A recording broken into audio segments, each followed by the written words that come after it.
થઈ ગયું? ફોકસ આવે છે હવે? Hello, good morning. આમાં જુઓ, બરાબર. લાસ્ટ લેક્ચરમાં છે તે આપણે સંતુલન વિશે વાત કરતા હતા, બરાબર છે. સંતુલનમાં આપણે કયો મુદ્દો જોયો હતો કે જો પદાર્થ સંતુલનમાં હોય તો એની એક જ શરત છે. સંતુલનમાં હોવાની શરત શું છે કે એફ નેટ અથવા એફ પરિણામી બળ કેવું થવું જોઈએ? શૂન્ય થવું જોઈએ, ઇઝ ઇક્વલ ટુ. જો પદાર્થ અથવા કણ સંતુલનમાં હોય તો એની ઉપર લાગતું કુલ બળ 0 થવું જોઈએ. આની સિવાય આપણે એક વસ્તુ જોઈ હતી કે જો 3 બળ લાગતા હોય, કેટલા બળ લાગતા હોય? 3 બળ, તો એ ત્રણેયનો સરવાળો કેવો થવો જોઈએ? 0. તો જ પદાર્થ કેમાં આવે? સંતુલનમાં આવે. ત્રણેય બળનો સરવાળો 0 થવો જોઈએ તો જ પદાર્થ સંતુલનમાં. આની ઉપરથી આપણે શું જોયું હતું કે આની ઉપરથી આપણે આમ લખ્યું હતું કે જો આવું થતું હોય, 3 બળનો સરવાળો 0 થતો હોય, તો આની ઉપરથી આપણે લખ્યું હતું કે ગમે તે બેનું પરિણામી એ ત્રીજા જેટલું હોવું જોઈએ. મેં ઉદાહરણ આપ્યું હતું કે આ તરફથી 2 જણા મને ખેંચે છે, 5 ન્યૂટનથી અને 3 ન્યૂટનથી ખેંચતા હોય, અને આ બાજુ એક 8 ન્યૂટનથી ખેંચે છે, તો શું થાય છે કે આ બાજુ 5 + 3 8 ઇઝ ઇક્વલ ટુ આ બાજુવાળું 8. એટલે આપણે કેવા હશું? સંતુલનમાં હશું કે બંને તરફ 8 ન્યૂટનના બળ વિરુદ્ધ દિશામાં લાગે છે. એટલે આની ઉપરથી આપણે એક વાક્ય લખ્યું હતું. શું હતું વાક્ય? કે 2 બળનું પરિણામી ત્રીજા જેટલું અને વિરુદ્ધ દિશામાં હોય. બરાબર છે. સેમ વસ્તુ આપણે સૂત્ર ઉપરથી પણ લખી હતી કે આ સૂત્રમાં આ F3 છે એને તમે સામે ઘા કરી દો, એવો ઘા કરો કે માઇનસ થઈ જાય. બરાબર છે. એટલે F1 + F2 બરાબર F3 પણ સામે જશે એટલે આ પણ આ જ વસ્તુ કહે છે કે જો બેનું પરિણામી એ ત્રીજા જેટલું પણ વિરુદ્ધ દિશામાં, માઇનસ નિશાની શું બતાવે છે? વિરુદ્ધ દિશામાં. આપણે આટલી વસ્તુ જોઈ. આની સિવાય આપણે પછી બાજુમાં ઓલું સબાચકાની હેલ્પથી, ગ્રાફની હેલ્પથી સમજવાની ટ્રાય કરી હતી. શું સમજ્યા હતા ગ્રાફની હેલ્પથી? કે ધારો કે 2 બળ આપણે એક જ બિંદુથી બતાવીએ. આ પહેલું બળ જેને આપણે કહીએ F1 અને આ બીજું બળ કે જેને નામ આપીએ F2. આ બંનેને એક જ કોમન પોઈન્ટ પૂછ સાથે પૂછ આવે એ રીતે બતાવી, તો એમાં જોવું છે. આ નથી દેખાતું? ઓ એમ, તો આમ કરી લેવાનું. બરાબર, વાંધો નહીં, ચાલો તમારે જેમ અનુકૂળ પડતું. તો આપણે 2 બળને એક જ બિંદુથી અથવા પૂછ સાથે પૂછ આવે એમ બતાવવાનું. પછી એની હેલ્પથી શું દોરવાનું? સબાચકો દોરવાનું. શું દોરવાનું? કે આટલી જ F1 કિંમતની લાઈન ઉપર દોરવાની આ રીતે,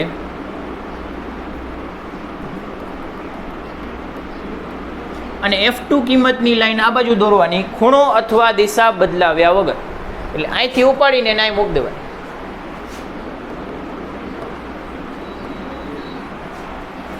હવે આનું જે મોટું વિકર્ણ હશે અથવા તો બેયના કોમન પોઈન્ટમાંથી પાસ થતું વિકર્ણ હશે, એ વિકર્ણ આપણને શું આપશે?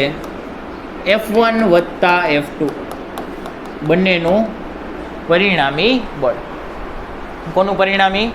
1 અને 2નું પરિણામી. હવે આપણું વિધાન શું કહે છે કે બેનું પરિણામી ત્રીજા જેટલું પણ વિરુદ્ધ દિશામાં હોય. તો મારે ત્રીજું બળ દર્શાવવું હોય તો આટલી જ લંબાઈની, આ રેડ લાઇન જેટલી લંબાઈ પણ વિરુદ્ધ દિશામાં, આ આમ જાય છે, આપણી વિરુદ્ધ દિશા આમ થાય, આ બાજુ બતાવી દેવા. સમજાઈ ગયું? ચાલો તો F3 બતાવીએ. આ બાજુ શું આવશે? F3. અને F3 ની કિંમત કેટલી થશે? F3 ઇઝ ઇક્વલ ટુ, ભૂસાતું નથી, હા, F3 is equal to F1 + F2 પણ વિરુદ્ધ દિશા એટલે આગળ શું આવી જશે? માઇનસ. માઇનસ આ બાજુ આપો કે આ બાજુ, કોઈ ફરક પડતો નહીં. આપણે અત્યાર સુધી આટલું કર્યું. આની પછી એક છેલ્લો પોઈન્ટ પણ જોયો કે કદાચ બાકી હશે તો આજે જોઈ લઈએ. બરોબર છે? આ ભૂસી નાખું જો. ત્રીજો પોઈન્ટ શું હતો એની પછીનો? કે જો પદાર્થ સંતુલનમાં હોય, સંતુલનમાં હોય એટલે એની ઉપર પરિણામી બળ 0. એની ઉપર જેટલા પણ બળ લાગતા હશે એ બધાનો સરવાળો 0. આ બળોને અથવા આ બળોના સદિશોને જો આપણે હેડ ટુ ટેલ જોડતા જઈએ, હેડ ટુ ટેલ એટલે કે પૂંછ સાથે શીર્ષ, પૂંછ સાથે શીર્ષ એ રીતે જોડતા જઈએ. જો જોડીએ કે આ F1 એની આ બાજુ આવશે એ પૂંછ આવશે અને આ બાજુ શું આવશે? હેડ આવશે. બીજું F2 દોરીએ, એ F1 ના હેડ સાથે F2 ની પૂંછ આવશે.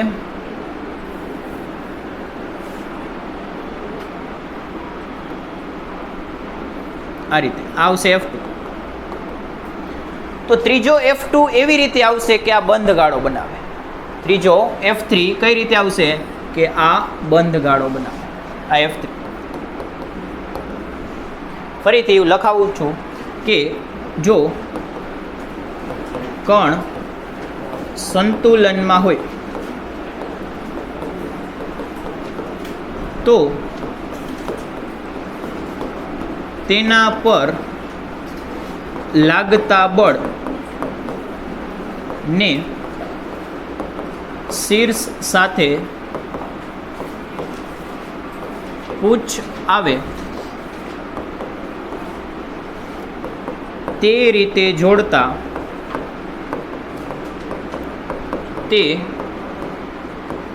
બંધ ગાળો બનાવે. શું બનાવશે?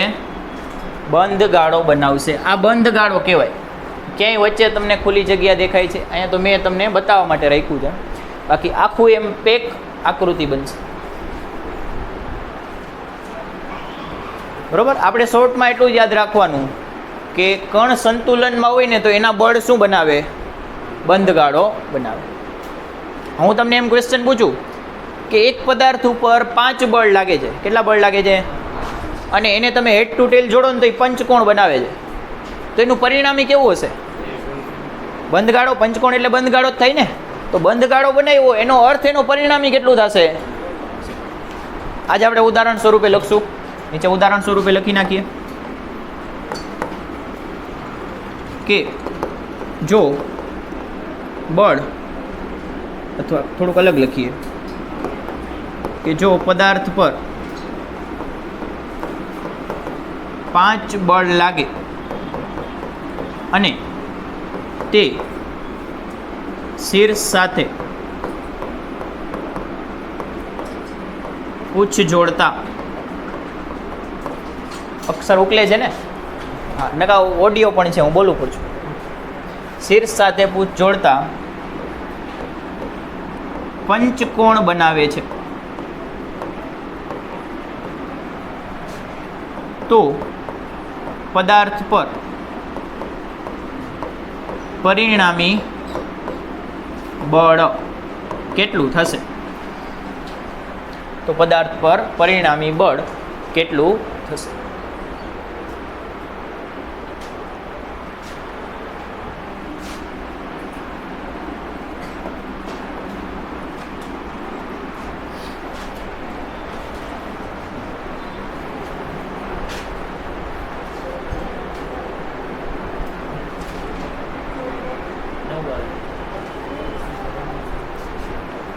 લખાઈ ગયું તમારે?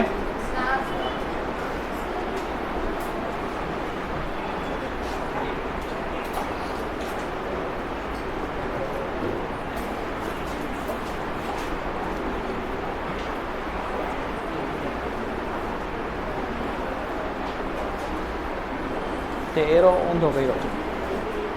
હેડ ટુ ટેલ જોડવાનો, 2 હેડ ભેગા ન થવા જોઈએ. ચાલો હવે નેક્સ્ટ સ્ક્રીનમાં કે એનો આપણે આન્સર આપીએ કે શું બનાવે છે? પંચકોણ બનાવે છે. તો આપણે જોડતા જઈએ કે આ પહેલો સદિશ હશે, પછી આ બીજો પંચકોણ કેમ બનશે, આ ત્રીજો, આ ચોથો અને આ પાંચમો. ફરીથી બનાવ્યો. પેલા પંચકોણ બનાવી. હવે એરો આપી કે આ પહેલો સદિશ અહીંથી આમ, અહીંથી આ બીજો સદીશ, અહીંથી આ ત્રીજો સદીશ, આ ચોથો, આ પાંચમો. નામ આપી દઈએ F1, F2, F3, F4, F5. આ 5 સદીશ મેં દોર્યા, એને શું બનાવ્યું? બંધગાળો, પંચકોણ બનાવ્યું. તો હું બાજુમાં શું લખી શકું કે F પરી બરાબર 0.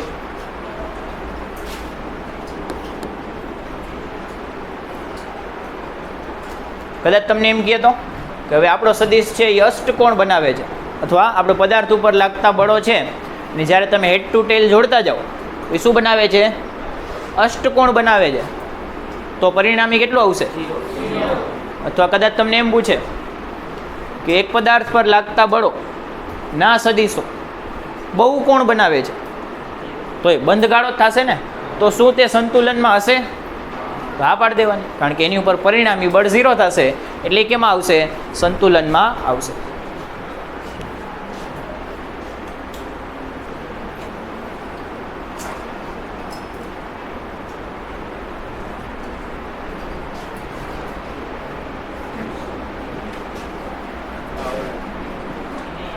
તો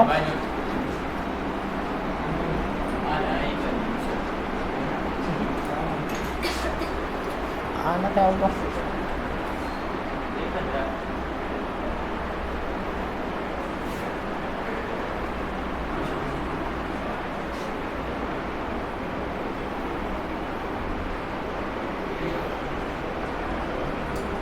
હાલો બીજો દાખલો ગણી. હવે લખો છો ને ભેગા? ચાલો તો એક એક્સ્ટ્રા દાખલો ગણીએ. લખતા જાઓ રકમ.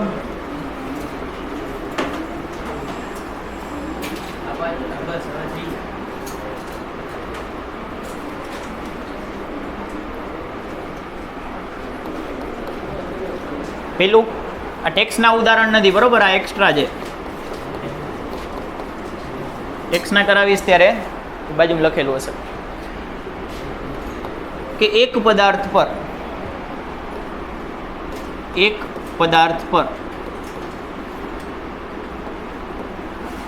3 બળ લાગે છે.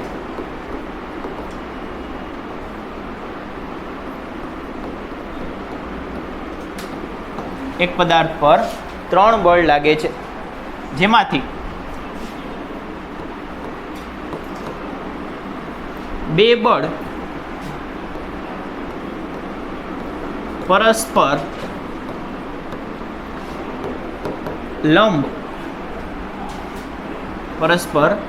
લંબ છે અને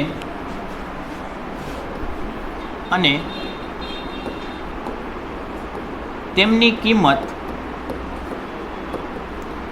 3 અને 4 ન્યૂટન છે. 3 અને 4 ન્યૂટન.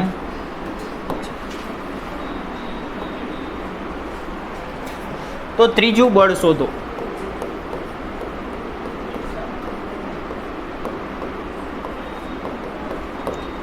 બરાબર? કૌંસમાં આપેલું છે પદાર્થ સંતુલનમાં ગણો.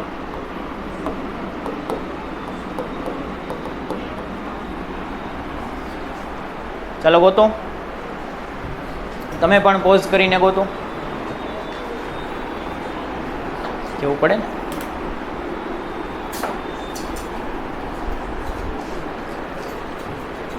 તો કેમ ગણશો? -7 ન થાય. જો અહીંયા આકૃતિ શું છે કે 2 બળ પરસ્પર લંબ છે અને એની કિંમત આપી છે. એક 3 છે ને એક 4 છે. તો અહીંયા આકૃતિ દોરીએ કે ધારો કે આ 3 ન્યૂટનનું બળ છે, એને આપણે F1 કહી દીધું, અને બીજું બળ આને લંબ લાગે છે, એટલે બીજા બળને હું આમ દોરી શકું. અને 90નો ખૂણો થયો ને, અને એની કિંમત કેટલી આપેલી છે? 4 ન્યૂટન ચોખ્ખો આપેલો છે, એટલે અહીંયા આવશે આ F2, એને F2 કહી દે. તો ત્રીજાની કિંમત ગોતવાની કીધી છે. બે એક જ દિશામાં લાગતા હોય તો સીધો સરવાળક બાદબાકી કરી નાખ, બરોબર? પણ એક દિશામાં લાગતા નથી, પરસ્પર લંબ લાગે છે, બરોબર? એટલે આપણે આમાં શું કરશું? હમણાં મેં લખાયું હોય યાદ કરશું. કે ત્રીજાની કિંમત એ બાકીના બેના પરિણામી જેટલી પણ વિરુદ્ધ દિશામાં હોય છે. તો આ બેનું પરિણામી ગોતી લ્યો. બે બળનું પરિણામી ગોતવાનું સૂત્ર, બે બળનું પરિણામી ગોતવાનું સૂત્ર આપણે પહેલાં લખ્યું હોય કે FR બરાબર √F1 નો વર્ગ વત્તા F2 નો વર્ગ વત્તા 2 F1 F2 cos થીટા. આમાં હજી થોડોક સુધારો તમે કરીને નાનું સૂત્ર યાદ રાખી શકો કે જો બે બળ પરસ્પર લંબ હોય તો થીટા કેટલું થાય? 90 ડિગ્રી થાય. થીટા 90 હોય તો કોસ 90 કેટલું થાય? એટલે આટલું આખું પદ કેવું થઈ જાય? કેન્સલ એટલે 0 થઈ જાય. સૂત્ર શું આવે હવે બે લંબ બળ માટે? તો ઇઝ ઇક્વલ ટુ √F1 નો વર્ગ વત્તા આટલો પાછળનું ટર્મ આવે. તો આ બેનું પરિણામી તમારે ગોતવું હશે તો સીધું આ સૂત્રમાં કિંમત મૂકી દો. એનાથી શું આવશે? F1 અને F2 નું પરિણામી મળશે. ગોતી લઈએ આપણે કે F1 અને F2 નું પરિણામી કેટલું થશે? એને આપણે FR કહીએ અને એની કિંમત FR બરાબર આ અલ્પ વિરામ કર્યો છે √F1 નો વર્ગ વત્તા F2 નો વર્ગ ઇઝ ઇક્વલ ટુ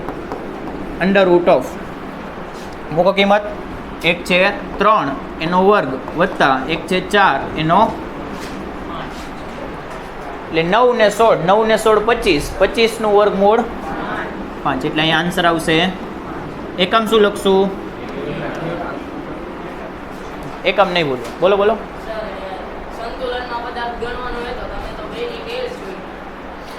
એ તો આકૃતિ તમારે કઈ દિશા આવશે ને એ આલેખમાં બતાવવા માટે મારે સબાચકો ગણવો પડે, અથવા તો એ બંધગાળો બનાવે ને તો 0 થાય. જે તે સમયે તમને બંધગાળાની વાત કરેલી હોય ત્યારે જ વિચારવા જવાય. બરોબર. અત્યારે તો આપણે શું જોઈએ છીએ કે મારે ત્રીજું ગોતવું છે. એ કેમ મળશે?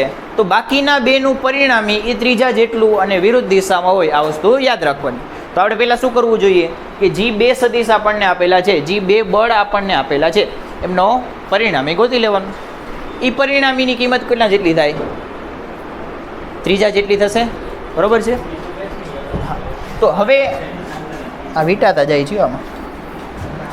હવે આ 5 ન્યૂટન કોની કિંમત થઈ જશે? F3. સમજાણું કે નહીં? કે બેનું પરિણામી એ ત્રીજા જેટલું આવશે. એટલે અહીં લખું કે હવે લખાઈ ગયું છે તો એડ કરું પાછળ. આથી પાછું લખવા આપીશ. હાલો ને વાંધો નહીં. હા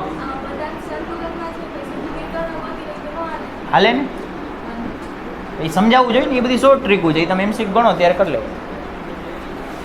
ચાલો તો આપણે લખીએ કે F1 અને F2 નું પરિણામી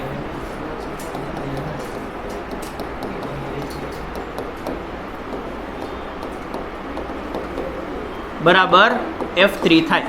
એટલે F3 ની કિંમત કેટલી મળશે? અહીંયા 5 ન્યૂટન મળશે.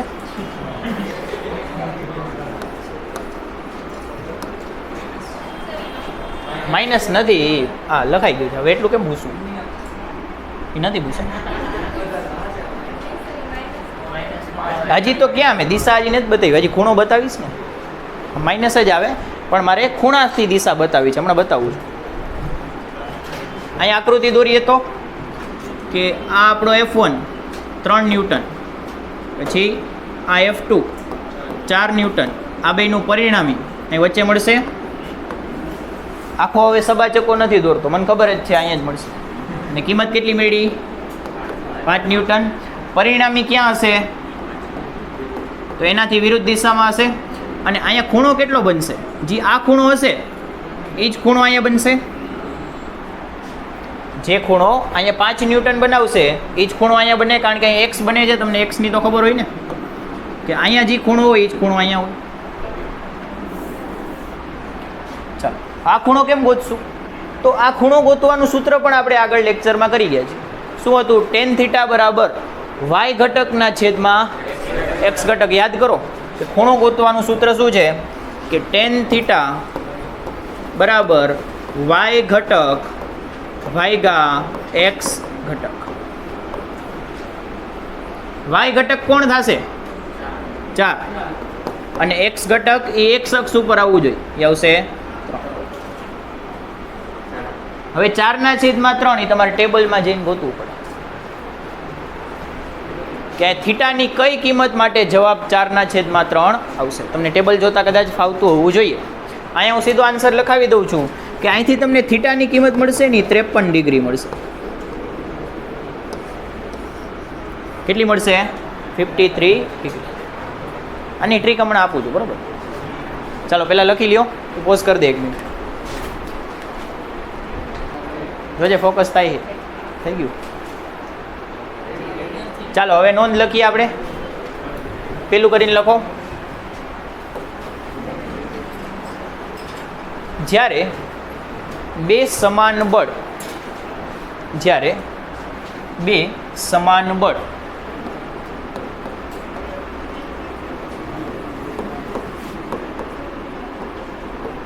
F, બે સમાન બળ F 120 ડિગ્રીના કોણે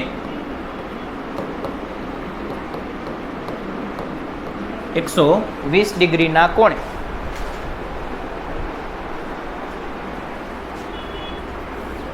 કોઈ બિંદુ પર લાગે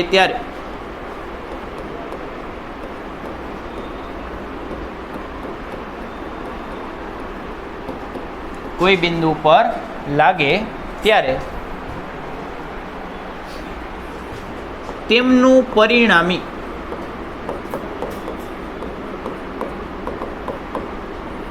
બળનું મૂલ્ય F જ થાય. ત્યારે તેમના પરિણામીનું મૂલ્ય F જ. આકૃતિ દોરીને સમજાવીએ તો આ પેલું બળ છે, એની કિંમત કેટલી છે? F જેટલી. બીજું બળ આનાથી 120ના કોણે લાગે છે. કેટલાના ખૂણે લાગે છે? 120 ડિગ્રી ઉપર. તો આ બેયનું પરિણામી દિશાનો અંદાજો લગાવવો હોય તો આમ વચ્ચેથી નીકળશે. આ બેયનું પરિણામી મને આમ મળશે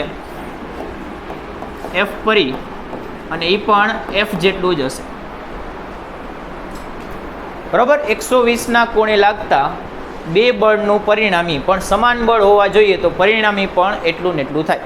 એક્ઝામ્પલ આપું તો 5 ન્યૂટનના બે બળ છે એ 120ના ખૂણે લાગે છે, એમનું પરિણામી કેટલું આવશે? 5 જ આવશે. કેટલું આવશે? ચાલો આની પછી બીજી એડ કરીએ. આમાં આને લખાવી દઉં બીજી, બરાબર? તમે એવું હોય તો પહેલાં સમજી લ્યો પછી લખજો. હે ક્યાં? ના, આ બેયનું પરિણામી ગોતશું એટલે F જેટલું મળશે. આ નોંધ લખાવું છું, બરાબર? ત્રીજું બળ ગોતવાનું કહેશે આ બાજુ તો માઇનસ એમ નથી. આ બેયનું પરિણામી કેટલું થાય ગોતવું હોય તો ઓલા સૂત્રથી ગોતી લેવાનું, F1² + F2² + 2 F1 F2 cos θ. પણ એ ગણતરી બચાવવા માટે જ હું તમને સીધું યાદ રખાવું છું કે 120ના કોણે બે બળ લાગતા હોય, સમાન હોય, તો એમનું પરિણામી કેટલું થાય? F જેટલું જ થાય, બરાબર છે? ચાલો બીજી નોંધ લખો કે 3 સમાન બળ F, 3 સમાન બળ F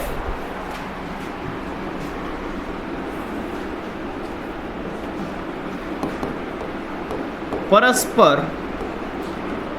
120 ડિગ્રીના કોણે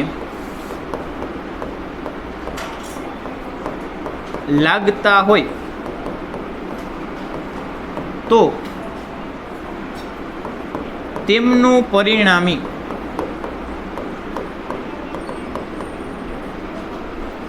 શૂન્ય થાય. તેમનું પરિણામી કેટલું થાય? બે હોય તો પરિણામી એના જેટલું જ થાય, અને એ વચ્ચોવચમાંથી પાસ થાય, બરાબર? આ ખૂણો જોવા જશો ને તો એ 60 ડિગ્રી હશે. પણ જો 3 કરી નાખું તો 120ના ખૂણે, તો પરિણામી કેવું થઈ જશે? 0. આની આકૃતિ દોરીએ તો ધારો કે આ પહેલું બળ છે, આ બીજું બળ અને આ ત્રીજું બળ, F1 F2 અને F3. ત્રણેય વચ્ચેનો ખૂણો કેટલો થશે? 120. કે આ ખૂણો જોવા જાઓ તો 120 હશે, આ ખૂણો જોવા જાઓ એ પણ 120 ડિગ્રી અને આ ખૂણો પણ 120 ડિગ્રી. બરાબર? તો આ ત્રણેયનું પરિણામી, ત્રણેયની કિંમત સરખી છે. ત્રણેયની કિંમત કોના જેટલી છે? F જેટલી.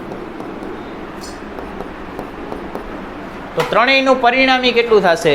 તો અહીંયા મને F પરી બરાબર 0 મળશે.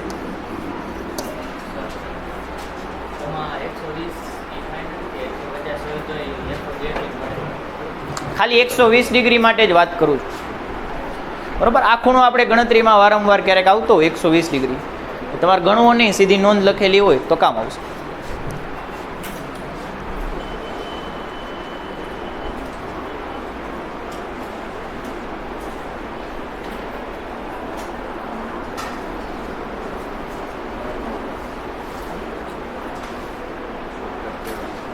આ છે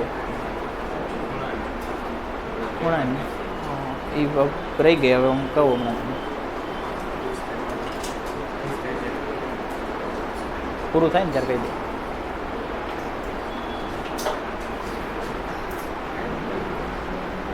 ચાલો એડ કરી દઉં. સ્ક્રીન થઈ ગયું બધાને?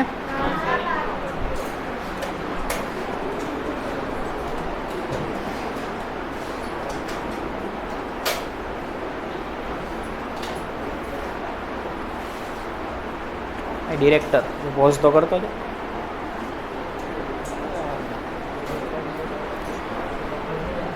ચાલો હવે આપણે નવો ટોપિક સ્ટાર્ટ કરીએ. હેડિંગ આપો તણાવ બળ.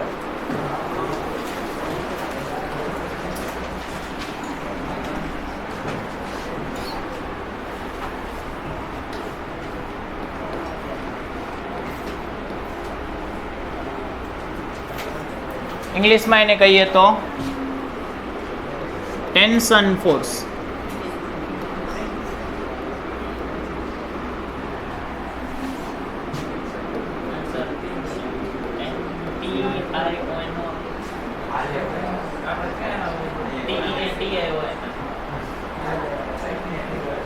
બરોબર જ.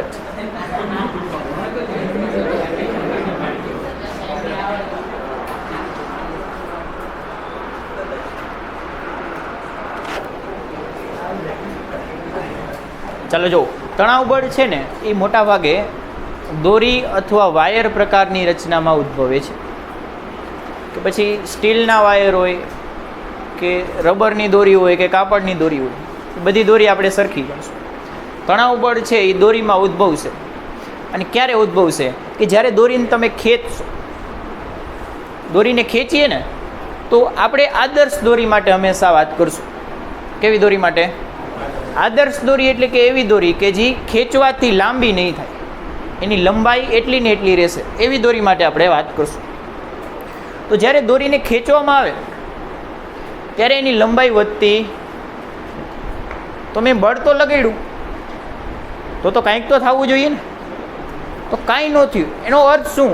કે અંદર એટલું ને એટલું વિરુદ્ધ દિશામાં બળ લાગી ગયું, જેને મારા બળને કેન્સલ કરી નાખ્યું. આ બળ કોની વચ્ચે ઉદ્ભવે?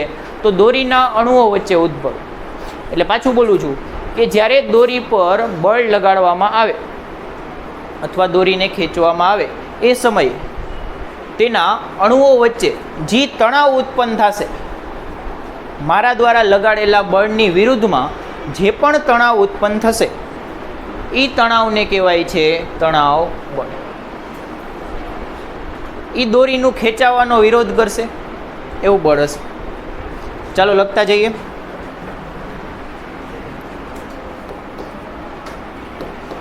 કે દોરીને ખેંચતા અથવા ખેંચવાથી તેના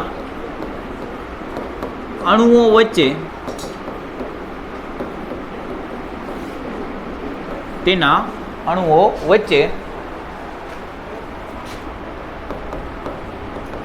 તણાવ ઉત્પન્ન થાય છે.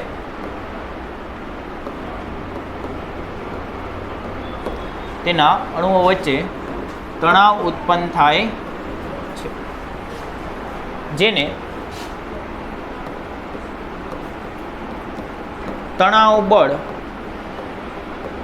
જેને ટી વડે દર્શાવાય, કેપિટલ ટી લખો, ટી ફોર ટેન્શન, તણાવ બળ ટી કહે છે.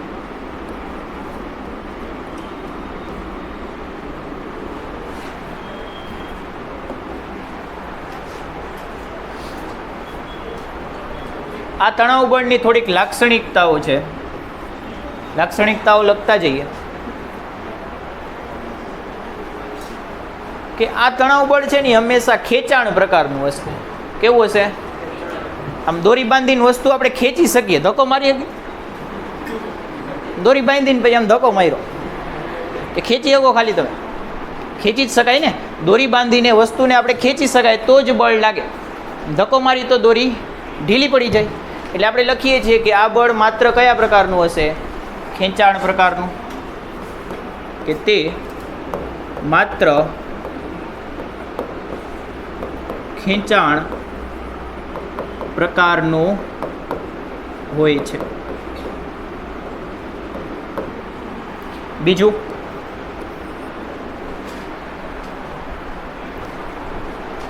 તે જોડીમાં ઉદ્ભવે છે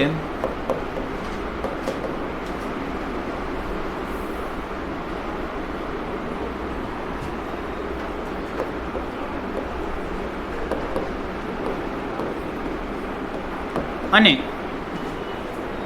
હંમેશા પદાર્થ અથવા સપાટી માંથી બહાર આવતી દિશામાં હોય છે.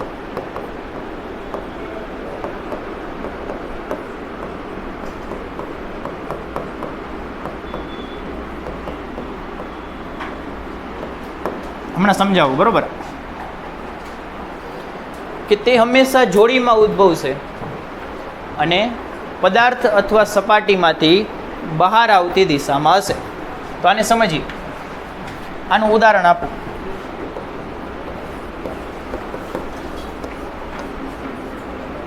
ચાલો, તો આપણે બે બ્લોક દોરીએ અને એ બેને દોરીથી જોડી દઈએ. આ પહેલો બ્લોક, આ બીજો બ્લોક, અને એને આપણે દોરીથી જોડી દઈએ. ઓહો,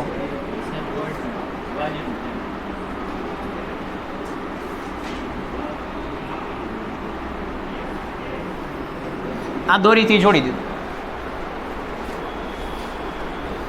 આ બાજુ બળ લગાડવું, એફ બળ લગાડીશ, અને આ બાજુ પણ એફ બળ જ લગાડું છું.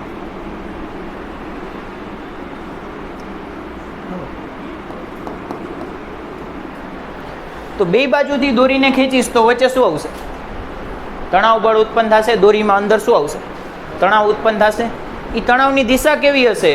તો પદાર્થ અથવા સપાટીમાંથી બહાર આવતી દિશામાં હશે. એટલે અહીંયા મારે તણાવ દોરવું હોય ને, તો તણાવની દિશા હશે આમ બહાર આવતી દિશામાં, કે આ બાજુ લાગશે તણાવ ટી. તણાવને ટી વડે બતાવાય, નહીં દેખાય. તણાવને શેના વડે બતાવાય? ટી વડે. અને એની દિશા કઈ છે? આ પદાર્થમાંથી બહાર આવતી દિશા. પછી મેં કીધું જોડીમાં ઉત્પન્ન થાય છે, એટલે આ બાજુ પર આવશે તણાવ, અને એની દિશા પણ કેમ હશે? આ પદાર્થમાંથી, આ સપાટીમાંથી બહાર આવતી દિશામાં.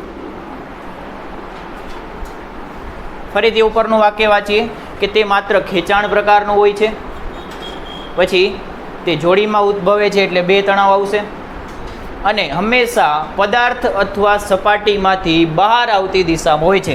એટલે કે આ બાજુ તણાવ દોરવું હોય તો આમ બહાર આવતી દિશા જોવાની, આ બાજુ તણાવ દોરવું હોય તો આમ બહાર આવતી દિશા. બીજું ઉદાહરણ આપીએ કે ધારો કે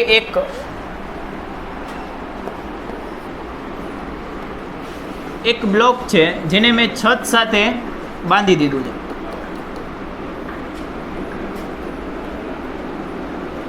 બરોબર? એમનું દળ કેટલું છે? એમ છે. તો હવે બ્લોકને નીચે કયું બળ ખેંચતું?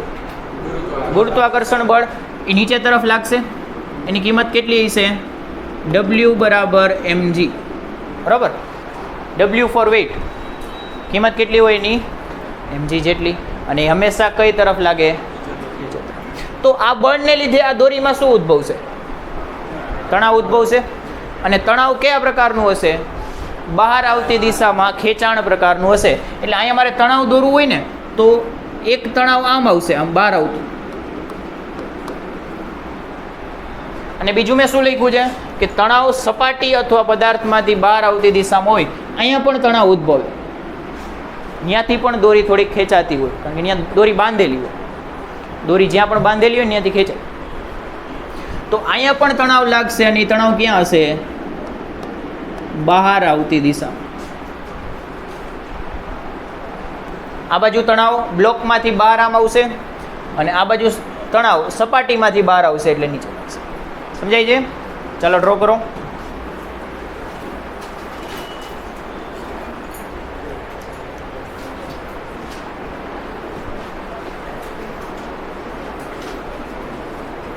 થઈ ગયો ટાઈમ?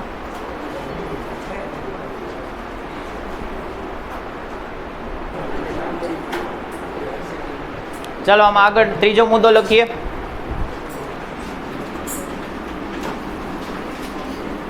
બરાબર, આ મુદ્દા નંબર ત્રીજો છે. આનાથી કેમ અલગ પાડવું? પેલો મુદ્દો, બીજો મુદ્દો અને ત્રીજો મુદ્દો લખો કે સમગ્ર દોરીમાં તણાવ, સમગ્ર દોરીમાં તણાવ સમાન હોય છે. સમગ્ર દોરીમાં તણાવ સમાન. બરોબર. આ ત્રીજો મુદ્દો તો જ શક્ય છે કે જો દોરી આદર્શ હોય. દોરી કેવી હોય? આદર્શ હોય. આદર્શ દોરી કેવી હોય? તો એ આપણે થોડુંક અલગથી સાઈડમાં લખી નાખીએ કે આદર્શ દોરી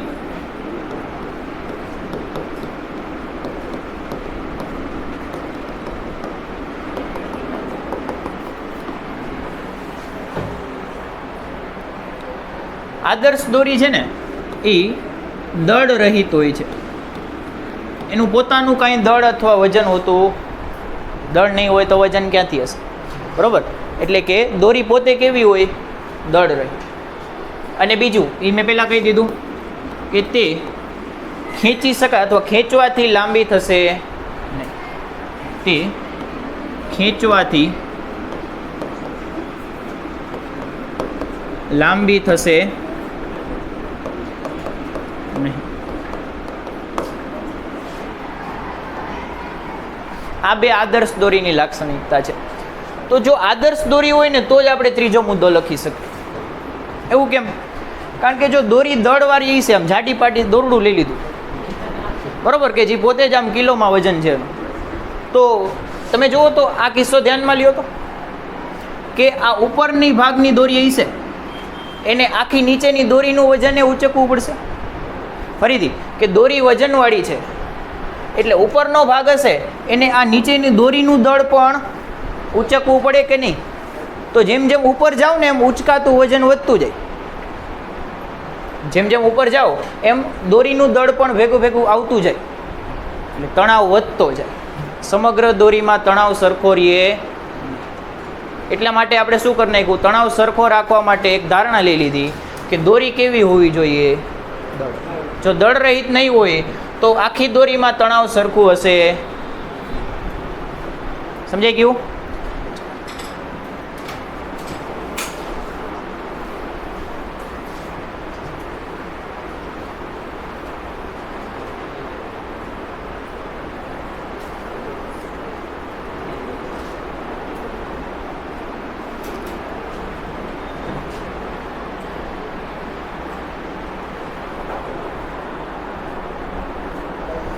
બરાબર. અહીંયા છે હવે આપણે ટાઈમ પૂરો થઈ ગયો ને? બસ તો હાલ આજનો લેક્ચર અહીંયા પૂરો કરીએ છીએ. બરાબર. કોઈ પણ ડાઉટ હોય તો ચોક્કસપણે પૂછજો. Thank you.